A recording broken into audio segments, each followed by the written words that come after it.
ಕಳೆದ ಒಂದು ವಾರದಿಂದ ರಾಷ್ಟ್ರೀಯ ಸ್ವಯಂ ಸೇವಕ ಸಂಘದ ಬಗ್ಗೆ ಹಗುರವಾಗಿ ಮಾತಾಡುವಂಥ ಪ್ರಯತ್ನ,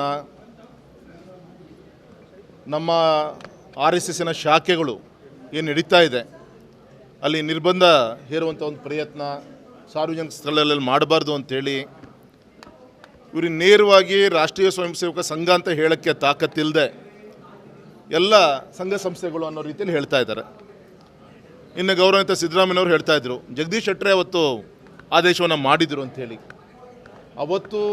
ಅವತ್ತಿನ ಮುಖ್ಯಮಂತ್ರಿ ಜಗದೀಶ್ ಶೆಟ್ಟರು ಮಾಡಲಿಕ್ಕೆ ಕಾರಣ ಯಾವುದೋ ಒಂದು ಶಾಲೆ ಕಾಲೇಜಲ್ಲಿ ಕೋಳಿ ಕುರಿ ಕರೆದು ಮದುವೆ ಮುಂಜೆ ಮಾಡಿದಂಥ ಒಂದು ಉದಾಹರಣೆಯನ್ನು ಕಣ್ಮುಂದಿಟ್ಕೊಂಡು ಆ ಒಂದು ಚೌಕಟ್ಟಲ್ಲಿ ಮಾಡಿದರೆ ಹೊರತು, ಈಗ ರಾಷ್ಟ್ರೀಯ ಸ್ವಯಂ ಸೇವಕ ಸಂಘ 100ನೇ ವರ್ಷದ ಶತಮಾನೋತ್ಸವ ಆಚರಣೆ ಮಾಡ್ತಿರೋದು ಈ ಸಂದರ್ಭದಲ್ಲಿ ದುರುದ್ದೇಶ ಪೂರ್ವಕವಾಗಿ ಅದರ ಹೆಸರನ್ನು ಹೇಳದೆ ಈ ರೀತಿಯಂಥ ಒಂದು ಪ್ರಯತ್ನವನ್ನು ಮಾಡ್ತಾ ಇದ್ದಾರೆ. ಚಿತ್ತಾಪುರ ಖರ್ಗೆ ಅವರ ಕಾನ್ಸ್ಟಿಟ್ಯೂನ್ಸಿ ನಿನ್ನೆಯಿಂದ ಆಫೀಸಿಗೆ ಅಲಿಯುವಂಥ ಕೆಲಸವನ್ನು ಮಾಡ್ತಾ ಇದ್ದಾರೆ. ಅದೇನೋ 12 ಪಾಯಿಂಟು ಕ್ಲಾರಿಫಿಕೇಷನ್ ಅಂತೆ ಕೊಟ್ಟಾಗಿದೆ. ಏನು ಇವ್ರು ಜಿತದಾಳ್ಗಳ ಇವರು ಇವತ್ತು ಇನ್ನೊಂದು ಹೆಜ್ಜೆ ಮುಂದೋಗಿ ರಾಷ್ಟ್ರೀಯ ಸ್ವಯಂ ಸೇವಕ ಸಂಘದ ಆಸ್ತಿಗಳನ್ನು ಟ್ಯಾಬ್ಲೇಷನ್ ಮಾಡ್ತೀನಿ ಅಂಥೇಳಿ ಅದು ಕೂಡ ಪೇಪರಲ್ಲಿ ಬಂದಿದೆ. ಯಾರದೇ ತಲೆ ಒಡೆದು ಆ ರೀತಿ ಅಂತ ರಾಷ್ಟ್ರೀಯ ಸ್ವಯಂ ಸೇವಕ ಸಂಘ ಸಂಸ್ಥೆ ತನ್ನ ಒಂದು ವಿಚಾರ ಇರ್ಬೋದು, ತನ್ನ ಬೌದ್ಧಿಕ ವಿಚಾರಗಳಿರ್ಬೋದು ಮತ್ತು ಅದರ ಶಕ್ತಿಗಳನ್ನು ವೃದ್ಧಿಸುವಂಥ ಕೆಲಸವನ್ನೇನು ಮಾಡಿಲ್ಲ. ಹಾಗಾಗಿ ಈ ರೀತಿಯ ಹಗುರವ ಮಾತಾಡಿ ಮತ್ತು ನಿಮ್ಮ ಪಕ್ಷದಲ್ಲೇ ಚರ್ಚೆ ಆಗಿದೆ, ಪತ್ರಿಕೆಯಲ್ಲಿ ನಾನು ನೋಡಿದ್ದೀನಿ.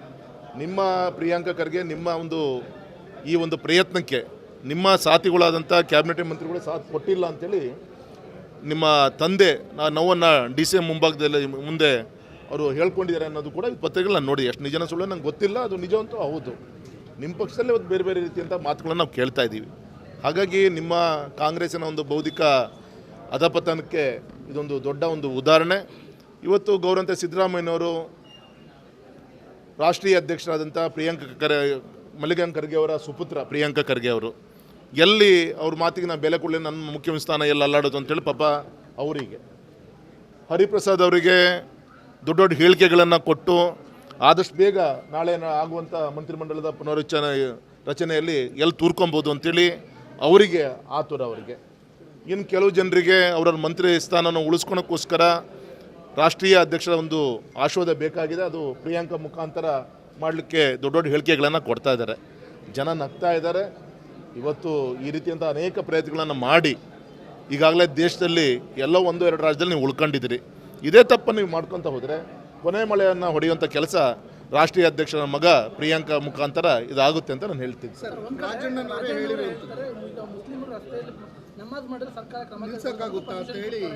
ಸರ್, ಇವ್ರ ಯೋಗ್ಯತೆಗೆ ಪೊಲೀಸ್ ಸ್ಟೇಷನ್ ಬೆಂಕಿ ಹಚ್ಚಿದಂಥ ವ್ಯಕ್ತಿಗಳನ್ನು SDF ಬೇರೆ ಬೇರೆ ಅವ್ರ ಸಂಘ ಸಂಸ್ಥೆಗಳನ್ನು ಕ್ಯಾಬಿನೆಟಲ್ಲಿ ತಂದವನ್ನ ಎಲ್ಲರನ್ನು ಸಂಪೂರ್ಣವಾಗಿ ಬಿಡುವಂಥ ಕೆಲಸವನ್ನು ಇವ್ರು ಮಾಡ್ತಾರೆ ಅಂದರೆ ಯಾರನ್ನು ಮನವೊಲಿಸೋಕ್ಕೋಸ್ಕರ ಈ ರೀತಿಯಂಥ ನಿಮ್ಮ ಸರ್ಕಾರವನ್ನು ನಡೆಸುವಂಥ ಪ್ರಯತ್ನ ನೀವು ಮಾಡ್ತಾ ಇದ್ದೀರಿ. ನಾಚಿಕೆ ಆಗಬೇಕಲ್ವಾ ನಿಮಗೆ? ಗುಂಡಿ ಮುಚ್ಚೋಕ್ಕೆ ರಸ್ತೆಯಲ್ಲಿ ಗುಂಡಿ ಇದೆ ಅನ್ನೋಕ್ಕಿಂತ ಗುಂಡಿಲ್ ರಸ್ತೆಗಳಿದ್ದಾವೆ. ಇವತ್ತು ಬೇರೆ ಬೇರೆ ಸಾಫ್ಟ್ವೇರ್ ಕಂಪ್ನಿ ಪ್ರಮುಖರು ಗುಂಡಿ ಮುಚ್ಕೊಡೋಕ್ಕೆ ಮುಂದೆ ಬಂದಿರೋ ಸ್ವಾಗತ ಅಂತ ಹೇಳಿ ಯಾರೋ ನಿಮ್ಮ ಮಂತ್ರಿ ಹೇಳಿಕೆ ಕೊಡ್ತಾರೆ. ಈ ದುಸ್ಥಿತಿಯನ್ನು ಮುಚ್ಕೊಳ್ಲಿಕ್ಕೋಸ್ಕರ ಈ ರೀತಿಯಂಥ ಚಟಕ್ಕೋಸ್ಕರ ಈ ರೀತಿಯಂಥ ಹೇಳಿಕೆಗಳನ್ನು ಕೊಟ್ಕೊಂಡು ಹಗುರ ಮಾತಾಡುವಂಥ ಪ್ರಯತ್ನ ಮಾಡ್ತಾ ಇದ್ದೀರಿ. ಇದು ನಿಮ್ಮ ಗುಂಡಿಯನ್ನು ನೀವು ತೋಡ್ಕೊಳ್ಳೋಂಥ ಕೆಲಸವನ್ನು ನೀವು ಮಾಡ್ತಾ ಇದ್ದೀರಿ ಸರ್.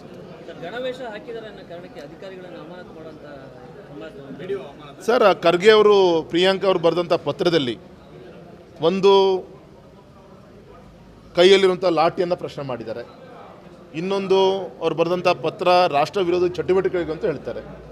ಇಡೀ ಪ್ರಪಂಚದಲ್ಲಿ ಯಾವುದಾದ್ರೂ ಒಂದು ಉದಾಹರಣೆ ನಮ್ಮ ರಾಷ್ಟ್ರೀಯ ಸ್ವಯಂ ಸೇವಕ ಸಂಘದ ವತಿಯಿಂದ ಅವ್ರ ಮನೆ ಅನ್ನವನ್ನು ತಿಂದು ದೇಶಕ್ಕೋಸ್ಕರ ಮುಡುಪಾಗಿಟ್ಟಂಥ ಸ್ವಯಂ ಸೇವಕರ ಒಂದು ಸಂಘಟನೆಯನ್ನು ಕಟ್ಟುವಂಥ ಕೆಲಸ ರಾಷ್ಟ್ರೀಯ ಸ್ವಯಂ ಸೇವಕ ಸಂಘ ಮಾಡ್ತಾ ಇದೆ.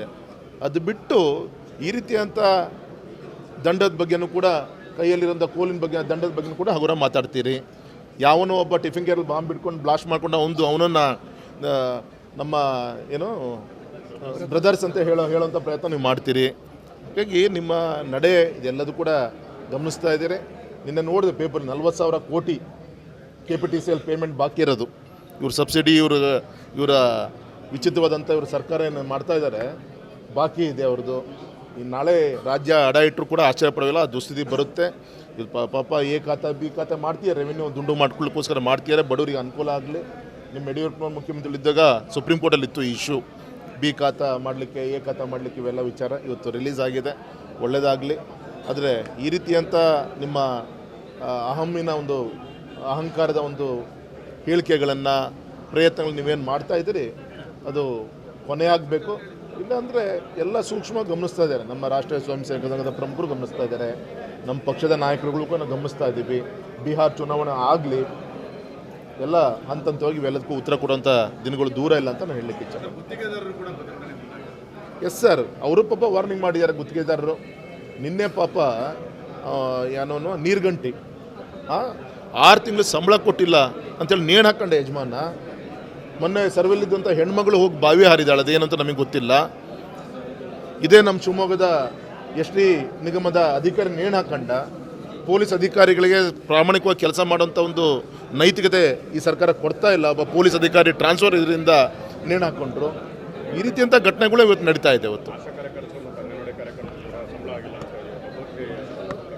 ಪೂರ್ತಿ ಯಾವುದೇ ಒಂದು ಕ್ಯಾಲ್ಕುಲೇಷನ್ ಇಲ್ದಂಗೆ ಯಾವುದೋ ಒಂದು ಸರ್ಕಾರದ ಒಂದು ಅಧಿಕಾರವನ್ನು ಹಿಡಿಬೇಕು ಅಂತೇಳಿ ಇವತ್ತು ಪ್ಲೀಸ್ ಮಾಡಲಿಕ್ಕೋಸ್ಕರ ಅದನ್ನಾದರೂ ಮಾಡ್ತಾರೆ. ಮೊನ್ನೆ ಡಿ ಕೆ ಅವರು ಬೆಂಗಳೂರಿನ ಲಾಲ್ಬಾಗಲ್ಲೋ ಇದರಲ್ಲೋ ಒಂದು ಜನ ಸಂಪರ್ಕ ಸಭೆಯಲ್ಲಿ ಒಬ್ಬಳು ಹೆಣ್ಮಕ್ಳು ಹೇಳಿದ್ರು, ನನಗೆ 5-6 ತಿಂಗಳಿಂದ ಬಂದಿಲ್ಲ ಭಾಗ್ಯಲಕ್ಷ್ಮಿ ಇದ್ರದ್ದು ಇಂಥ ಕಾರ್ಯಕ್ರಮಗಳು 2,000 ರೂಪಾಯಿ ಬಂದಿಲ್ಲ ಅಂತೇಳಿ ಹೇಳಿದ್ದಾರೆ. ಇದು ಸರ್ಕಾರದ ವ್ಯವಸ್ಥೆ ಸರ್.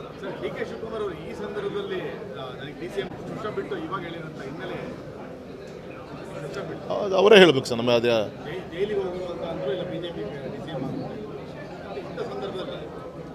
ಇವನ್ ಇನ್ನ ಚಿತ್ತಾಪುರದ ಘಟನೆನೂ ಅಷ್ಟೇ ಅವ್ರು ಹೇಳಿದ್ದಾರೆ. MLA ಅವರು ಗುತ್ತೇದಾರವರು ನನ್ನ ದೀಪಾವಳಿ ಪ್ರಯುಕ್ತ ನನ್ನ ಆಫೀಸನ್ನು ಚೊಕ್ ಮಾಡೋವಂಥ ಪ್ರಯತ್ನದಲ್ಲಿ ಇದು ಮಾಡಿದ ಹೊರತು ಯಾವುದೇ ದುರುದ್ದೇಶ ಇಲ್ಲ ಅಂತೇಳಿ. ಏನೋ ಒಂದು ಬಿಹಾರ್ ಎಲೆಕ್ಷನ್ ನಡೀತಿದೆ, ಅಲ್ಲ ಅವ್ರು ರಾಹುಲ್ ಗಾಂಧಿಯವ್ರ ಪ್ರವಾಸ ಮಾಡ್ತೀರ, ಅದಕ್ಕೆ ಪೂರಕವಾದಂಥ ಇಲ್ಲಿಂದ ದಾಖಲೆಯನ್ನು ಹುಡ್ಕೊಳ್ಳಿಕ್ಕೆ ಪಾಪ ಅವರು ಹೈಕಮಾಂಡ್ ಹೇಳಿದೆ ಅನ್ನೋ ಗೊತ್ತಿಲ್ಲ. ಮತ್ತು ಸ್ಪಷ್ಟವಾಗಿ ಕ್ಯಾಬಿನೆಟ್ಟಿನ ಎಲ್ಲ ಮಂತ್ರಿಗಳು ಅವರ ಅಧಿಕಾರಿಗಳಿಗೆ ಬಿಹಾರ್ ಚುನಾವಣೆಗೆ ದುಡ್ಡನ್ನು ಕಳಿಸ್ಬೇಕು, ಫಂಡನ್ನು ಕಳಿಸ್ಬೇಕು ಅಂತೇಳಿ ಅಧಿಕಾರಿಗಳಿಂದ ಲೂಟಿ ಮಾಡ್ತಾ ಇದ್ದಾರೆ ಎಂದೆ, ವಸೂಲಿ ಮಾಡ್ತಿದ್ದಾರೆ. ಕಣ್ಣೀರು ಹಾಕೊಂಡು ನಮ್ಮ ಅಧಿಕಾರಿಗಳು ನಮ್ಮ ಎದುರಿಗೆ ಹೇಳ್ತಾ ಇದ್ದಾರೆ ಎಂದೆ. ರಿನ್ಯೂವಲ್ ಅಂತೆ, ಟ್ರಾನ್ಸ್ಫರ್ ದಂಧೆ ಮುಗೀತು, ಈಗ ರಿನ್ಯೂವಲ್ ಅಂತೇಳಿ ಎಲ್ಲ ಆ ಇಲಾಖೆ ಎಲ್ಲ ಖಾತೆಯ ಎಲ್ಲ ಮಂತ್ರಿಗಳು ಇವತ್ತು ವಸೂಲಿ ಮಾಡಿ ಬಿಹಾರ್ ಚುನಾವಣೆ ಅದೇ ಒಂದು ದಂಧೆ ಆಗಿದೆ. ಅವ್ರೇನು ಬಿಹಾರಿಗೂ ಕಳಿಸಲ್ಲ, ಅದು ಎಲ್ಲಿ ತಲುಪಬೇಕು ಅಲ್ಲಿ ತಲುಪುತ್ತೆ, ಅದು ಬೇರೆ. ಈ ರೀತಿ ಅದೊಂದು ಬಿಹಾರ್ ಚುನಾವಣೆ ಇಟ್ಕೊಂಡು ಇಡೀ ರಾಜ್ಯದಲ್ಲಿ ದುಡ್ಡು ವಸೂಲಿ ಮಾಡ್ತೀಯ ನಮ್ಮ ಅಧಿಕಾರಿಗಳು. ಎಲ್ಲ ಮಂತ್ರಿಗಳ ಮುಖಾಂತರ ನಮ್ಮ ಅಧಿಕಾರಿಗಳ ಹತ್ರ ವಸೂಲಿ ಮಾಡ್ತಾ ಇದ್ದಾರೆ. ಇದು ಈ ದಂಧೆ ನಡೀತಾ ಇದೆ ಸರ್ ಈ ಸರ್ಕಾರದಲ್ಲಿ.